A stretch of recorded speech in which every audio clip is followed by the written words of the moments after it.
everybody. We're going to go through a little bit of a law enforcement, working with industry type setup. We'll talk a little bit about the NCIS mission.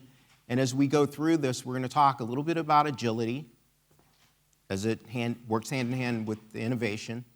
We're going to talk about integration a lot, because the whole reason why any of us have jobs is to make sure that we're sharing the information that we have within our organizations, but at the same time protecting those organizations from bad guys. And I'll just use that term. I won't mention any countries or any entities. And then last but not least, we have to worry about the impact, what it means at the end of the day. And for NCIS, our mission is relatively, I guess I need to use the clicker here. Our mission is pretty simple. We protect the Navy and the Marine Corps. Many of you have probably seen the TV show, which they do in about an hour, and it's really, really simple. Not so much. We protect the Navy and the Marine Corps and contractors and academia and industry from bad guys in fighting wars and maintaining that strategic advantage associated with the Navy and Marine Corps' mission. So I just said that. So prevent, protect, reduce, prevent secrets, and terrorism, protect secrets, and reduce crime. So I said that too, so sorry. All right, so let me talk a little bit about how we do the previous things, and then Laukik will get into his 3 C's, which are the underpinning of how we work. You know, for years and years and years, all of our countries have been in competition with each other to maintain that strategic advantage. And in many instances, maintaining that strategic advantage kind of gets lost in the sauce as you're signing up a new contract or developing a new technology or making sure that that technology is delivered uncompromised to ultimately one of our governments or one of our organizations. And if a compromise occurs at any place in those early stages, what happens? It's potentially unreliable. The security that's associated with it may have some limitations. And last but not least, you're not giving that bill payer what they paid for ultimately when it comes to that piece of gear. And unfortunately, the checks and balances, we're talking nearly 1 million people for the Navy and the Marine Corps alone. But if you wrap into that construct all of our organizations, private sector, public sector, industry when it comes to academia, industry when it comes to research and development technology, you've got millions and millions and millions of people working those issues. And with those millions of people come all the vulnerabilities and the risks associated with them. So we have to make sure that we're connecting and we're integrating some of the good news stories that you've heard earlier and the results of some of the bad news stories that you heard earlier as well. And unfortunately, we don't have a lot of time on our hands because the next crisis is already in the works right now. You know, we talked a little bit about Ukraine earlier. We talked a little bit about the pandemic and the effects of it. But there is another crisis right around the corner. And our workforces have to be ready for that crisis. And for the most part, it could come from almost anywhere. And as was mentioned earlier, it's extremely profitable for the bad guys to kind of work within our environments to work against us. And in many instances, people are compromising things unwittingly. And in rare occasions where Laukik and I come into place from a law enforcement standpoint, where people are going to go to jail, go to prison for a long time, people are doing it intentionally. Or they're feigning ignorance in terms of some technological loophole, or some loophole in policy or procedure, or some loophole in terms of a company's standards, right? And that's where it's important for all of us to understand the benefits of that integration. Sharing information, sharing threat information, sharing vulnerabilities. And when it comes to an example we'll talk about a little bit later, a lot of it boils down to, are you willing to raise your hand and say that you've been compromised? Are you willing to share that information with law enforcement or counterintelligence organizations, regardless of the country, to make sure it doesn't happen again? And make sure that that particular device or military platform that's supposed to be delivered uncompromised works during an act of conflict around the world. So I'll turn it over to Laukik. Hi, everybody. Laukik Suthar. I'm a special agent with NCIS, but I'm also the CIO. And it's kind of weird because I get to do a little bit of a giving back to the organization when it comes to technology. But I just wanted to share something with you real quick. I'm going to get into the 3 C's, but I'm going to go fairly quickly on how an attack. So I'm an attacker. I'm going to go in. I send my spear phishing email. It has some type of a link to site. The link gets downloaded. It gets about 500 people. You download the actual bash code. Bash codes go on your computer. It tries to execute it. The execution sometimes occurs, it doesn't. Depends on what your cybersecurity is. Depends on where location of the environment is. And then all of a sudden it does work. The person gets compromised. You get on the system. You get access to a little bit of something. You try to create another account because you want to look like you're alive and a real person. So you create a real account. And then now you're trying to move lateral. So you move lateral and you get into a more of a different type of system. You're going into the administrative accounts here. So now you want to get, again, elevated privilege, get into administrative accounts. And now I am going to look at how do I get to the information. So I'm going to get to the database. So I'm going to hurry up and get to the database because that's where the data is. That is the gold. I elevate, I get lateral, I find another account, I compromise it, clean up my tracks. So now we're at 6 months in, and nobody knows any better. I get to the data center, and guess what? It's as good as I want it to be. I look at it, and I'm going to decide what I'm going to do with it. Well, first thing I'm probably going to do is manipulate it, change it up. Well, actually, I'm going to exfil everything I can, manipulate it, and then encrypt it, light a match, throw it on it, and catch it on fire. So let's go toward the cybersecurity side as the CIO. I got the junior admin. So what's going to happen on the company side or the organization side? They're going to look at it and they're going to be like, oh, I see something over there. What is that? It's a light. So the junior admin might say it's a light, and then you got a senior person saying, no, that's a freaking dumpster fire that's coming toward us. And everybody knows about dumpster fires because we all have them if you're in IT. Everybody has them. Don't raise your hands. I can see the smiles. And so me as a CIO, I don't call it dumpster fire. I don't call it fires. I just call it unplanned work. And that's where the CEO or the organizational leader is going to come in and they look at that and they're going to be like, I have no idea what that is.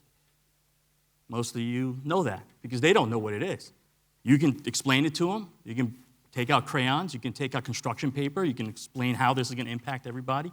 But they still don't see the dumpster and they don't know what the fire means just yet. So what I did was I looked at the 3 C's, capability, capacity, and control. Fairly quickly, capability is what is your people capable of doing? And you have to explain this in a very high level. Do you have the capable people in your organization to do the job? Do you have the capable equipment? Do you have the capable software? Do you have that in your position? You might.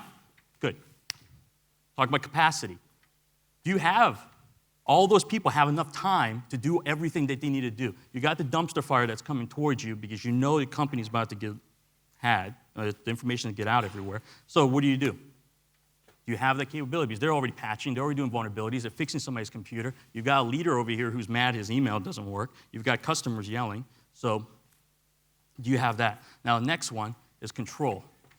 Control is a very interesting one because it's, again, data. I'm going to go into three other issues here. 3, which is your data. And we talk about supply chain. Everybody knows about supply chain. Everybody knows where your information kind of is. But you know how to make the widget. That's what your company does. And there's a supply chain for that. You get all these pieces. There's a string that comes about and it creates your widget. Well, that's the first supply chain. The second supply chain, we already heard about it, is the cybersecurity side. Do you know where your stuff is coming from? Have you vetted it? Have you looked into it? So that's number 2. Number 3 is the new one. Your data does not stay with you anymore. Your data is on the cloud, whatever that means. So if it's on the cloud, are you paying attention to where their stuff is coming from, where their routers, their systems? Probably not. So that's something that I like to say about the supply chain. It's very important. There's a fourth one that just came out about 2 years ago. It's from the pandemic. It's people who want to do things faster and they want to do it from home. So where are they going to put that stuff? In their house. Because it's easy. If you don't have a virtual desktop, then guess what? You're going to give them a computer, go home, and hopefully they don't lose it. And hopefully you're encrypting it. Don't know, but, and if they put it on their home computer, information's gone. So where do you go? Where are these people going towards? They're going to go to the underbelly. So these two documents, everybody knows about the HSC, and really focusing on something I read in the HSC. It's 157 pages. If you haven't read it, 157 pages. And there was one comment in there. They have about 350 people working on, I believe, about 140,000 people, 70,000 devices. That goes to a capacity and capability thing. They probably were very capable, but do they have capacity? Do they have control? Good document. This other one is from the Department of Navy. It's interesting because this one was presented to Congress. It was for the Secretary of Navy to say that you have a problem. You have a culture problem when it comes to all information. Very good one. It talks about resources because I helped write that. Actually, I wrote the resource section on that one. Next slide. Read these documents. So I'm not going to get into the whole on the left side or your right side. What I've created, I was the special agent in charge for all cyber investigations and operations within NCIS. So I created something that was very simple. Because remember we talked about that person in the suit, the CEO, it has to be very simple. It has to be simple. So I called it EVA. It's a term knowing that you're going to have the vulnerabilities. No matter what happens, it's irrelevant what is going on today because all of this stuff has a commonality. You're always going to go back to EVA. You're going to have a vulnerability that comes out. You're going to have an exploit that comes out, and then you're going to have a path for the bad people to come in and take it. And we see that. These are always going to be there. Could be an insider. And that's what we focus on when it comes to criminal acts. So I mentioned earlier a good way for a problem, a dumpster fire, to evolve in a bad way. So let's go with the bad way first. If your information has been compromised, and it doesn't matter where you are, you could be at a university that's developing the next generation weapon. You could be at a company that's making underwater technology or air platforms. Or you could just be an office in a military organization anywhere in the world. But once you discover that you have an issue, you have a problem, you have a compromise or an exfil, what do? Do you call anybody? Yeah, you're going to call your security folks, I hope. And what are your security folks going to do? They're going to make recommendations. They're going to help you get back up to running speed. They're going to help you remediate your network and identify where the bad guys got in. But are you going to notify law enforcement? Are you going to notify intelligence organizations if you need to? And to what end? What is your network setup like? Do you have proprietary stuff on the same location as your HR information? I hope not, but a lot of companies do. And to what end? To what end do the notifications occur? And back in the early 2000s, we had several investigations and operations, subsequent operations, where we had companies that weren't notifying law enforcement and counterintelligence about their compromises. And to this day, we're still suffering the effects of it. Conversely, good example Your company has an issue. You have an exfil. You have something like the Colonial Pipeline that was mentioned earlier. Who do you notify? I would say notify everybody. Does the time in position, you've been with your company 2 years or 20 years or 40 years, does that matter? Is it a generational thing? No. But it goes back to a comment that was mentioned earlier in terms of trust. In some ways, you trust no one. But in other ways, you have to trust everybody when it comes to that vulnerability in your network, your system, your organization. Because if you've been hit, other people probably have been hit as well. And that collective connection has to occur for everything to get healthy and for you to be ready, as I mentioned earlier, for that next event, that next compromise. And there are a lot of different ways. I won't go through the whole long laundry list of them where you can connect. But, that old adage, you probably need to have that relationship before the event occurs, reigns true every time. If you don't know who within government or who within different sectors you're supposed to contact when you have a major event occur, now's probably the time to start thinking about it. You have to have those connections in place early so that you can push and pull information. Maybe it's something that's going to happen over 48, 72 hours. The day it happens is not the day to start making those phone calls and making those connections. It's better to have those things established well in place before the events. It was mentioned earlier about legislation and rules and regulations. That has to happen way before an event occurs. We learned 2, 3, 5 years ago with a bunch of different events that you all know that responding and going to Congress, if you're in the United States or your equivalent, during the event is probably not the time to get things tightened up.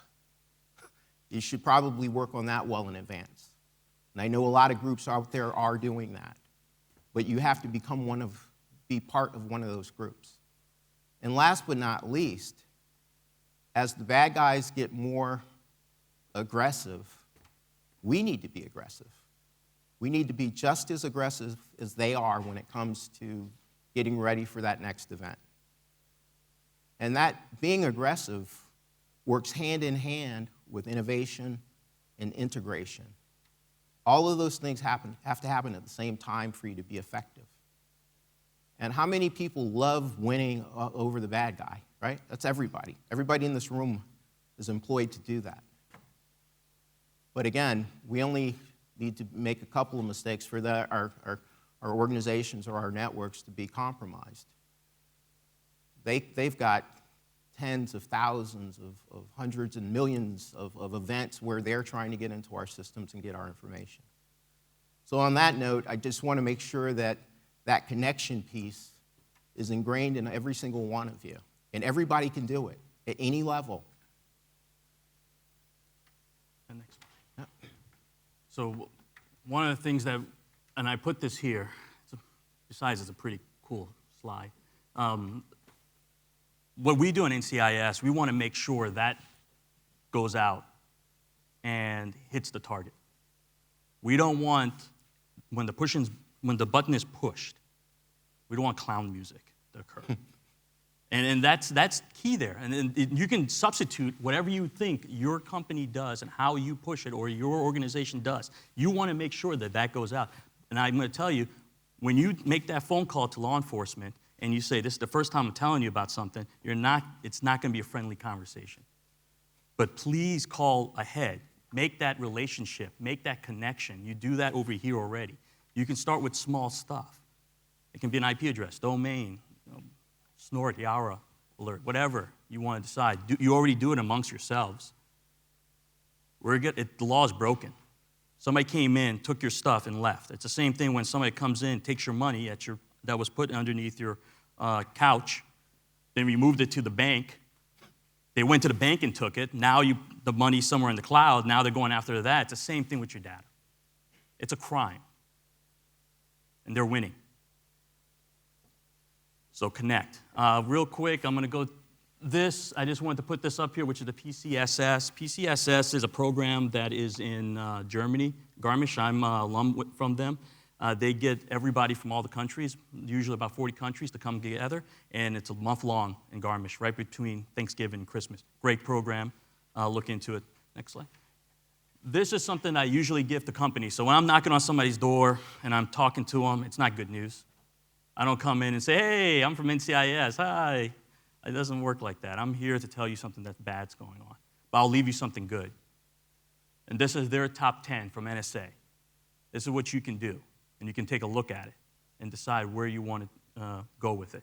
I'm not going to go through all of them because I know the time's up here, but I really want you to understand to connect because they are connecting. And we're not going to be on the winning side if we don't. Team of one is a team of none.